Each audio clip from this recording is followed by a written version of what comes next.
બાપા સીતારામ અખંડ ભારતના શિલ્પી લોહ પુરુષ એવા સરદાર પટેલના ગામમાં આજે કરમસદમાં આપણે આવેલા છીએ અને સરદાર પટેલના ઘરે આપણે એમના દર્શન કરવા આવ્યા છે. આજે 15 ડિસેમ્બર એમની પુણ્યતિથિ છે અને તમે જોઈ શકો છો આજે બધા શણગાર અને આપણા ભારતમાંથી અલગ અલગ રાજ્યોમાંથી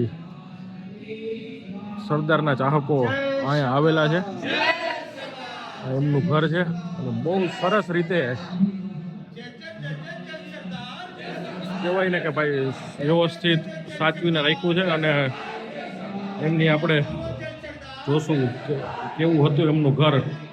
તમે જોઈ શકો છો કરમસદ કૌટુંબિક મકાન, જૂનું મકાન સાહેબનું, એમના બા, એમનું કુટુંબ પુશ કરીને તમે જોઈ શકશો. એમના વંશ વેલાની આખી અહીંયા પોસ્ટર લગાડેલું છે.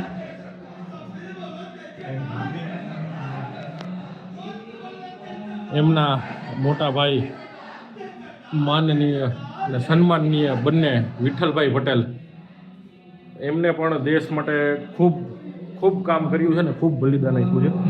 આ એમનો એક બીજો રૂમ છે. એટલો બધો ગર્વ ફીલ થાય છે કે એની કોઈ સીમા જ નથી.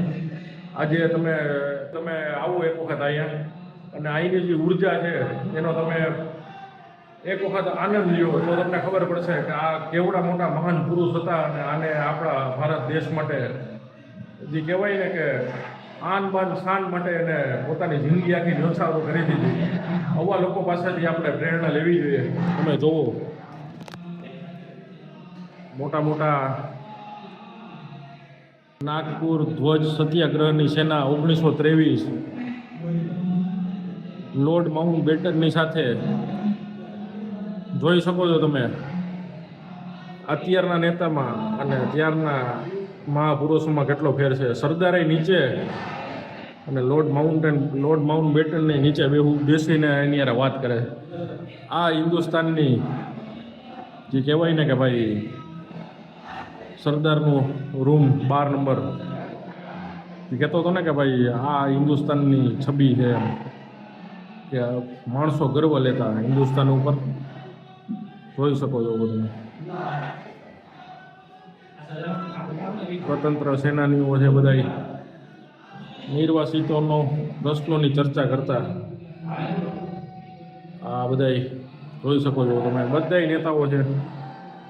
સરદાર સાહેબ એમનું એક મકાન છે અને આ એનો ભંડારા રૂમ છે. જોઈ શકો છો તમે. આ એનો ભંડારા રૂમ છે અને ત્યારના જમાનાનું આ તમને કનેક્ટિવ જે કહેવાય ને પેન્ટ હાઉસ એવું કનેક્ટિંગ મકાન છે. જોઈ શકો છો નાની નાની સીડીઓ છે. ઉપર જઈએ તો તમને આ અમારા મિત્ર છે, અમારા ભેગા રાજકોટથી આવ્યો છે, વિજયભાઈ સિયાણી છે. અને ભાઈ ઓળખાણ આપો તમારી. નિલેશભાઈ વાછાણી.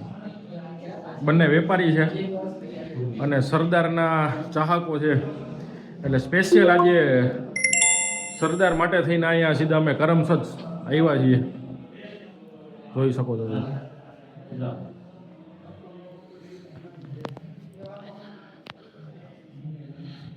અને આ બધા આઉટ સ્ટેટથી બહારના મિત્રો છે કે અહીંથી જ છો તમે?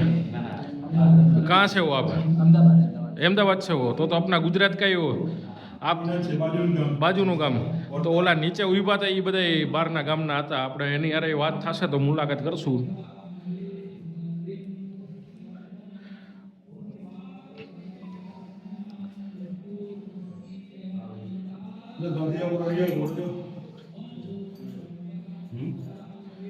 સરદાર પટેલ જામ સાહેબની યારે વાર્તાલાપ કરતા હોય એવું જોઈ શકો છો. સરદારે તો જેટલી મદદ કરી છે તો અલગ જ છે એમ, પણ જામ સાહેબે ભાવનગરના રાજા ઘણા બધા ક્ષત્રિયોના જે રાજા રજવાડો હતા એને દેશ માટે ઘણું બધું કુરબાન કરી દીધું છે એમ. જોઈ શકો છો તમે. આગળ દેખાડું તમને કનેક્ટિંગ રૂમ.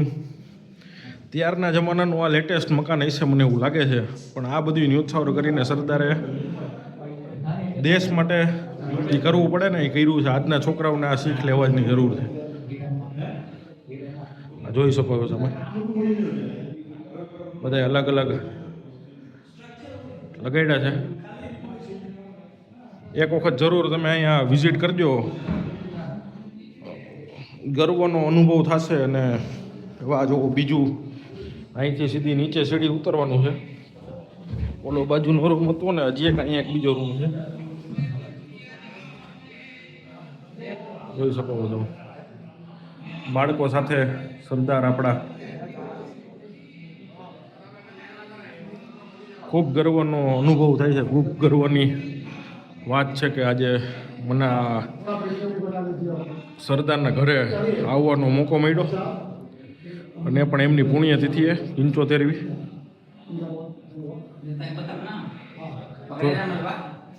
જોઈ શકો છો તમે સરદારના ચાહકો. કરીએ આપણે વાત.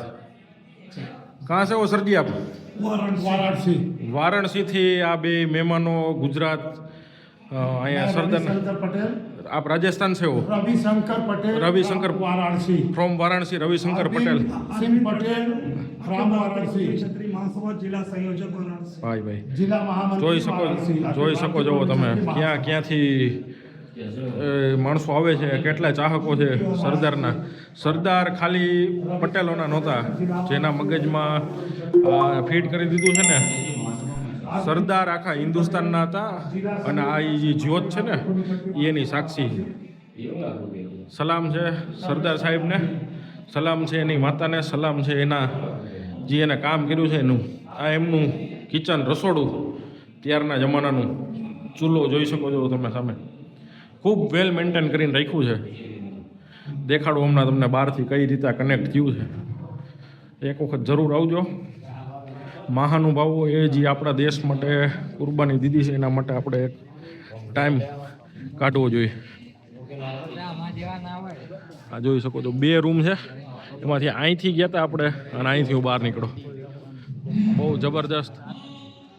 આ તમે જોઈ શકો છો સરદાર પટેલના આંગણામાં લીમડો છે. અને એ વાત જાણવા એવી મળી છે કે આ લીમડો આખો અલગ પ્રકારનો છે. વેલવાળો લીમડો છે.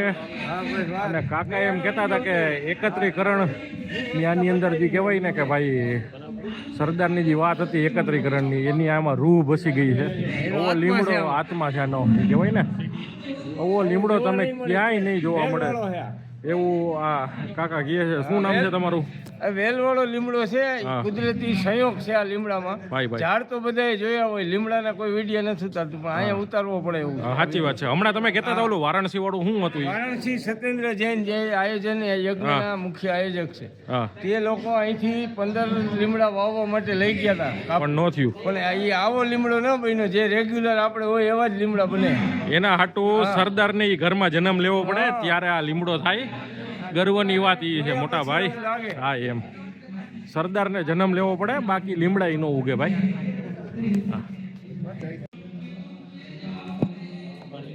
માણસો અહીંયા હરખ ઉલ્લાસથી આવ્યા છે, અને કહેવાય ને કે એના કોઈ શબ્દ જ નથી. એમ મારા વિડીયોનો અંત કરતા કહીશ, જય સરદાર. આવા મહાન પુરુષો આપણા ભારત દેશને મળે રાખે, અને આપણો ભારત દેશ હર હંમેશને માટે ગર્વ લઈએ કે ઉજ્જવળ રહીએ, એવી ઉપરવાળા પાસે સીતારામ પાસે પ્રાર્થના કરું છું. જય સરદાર.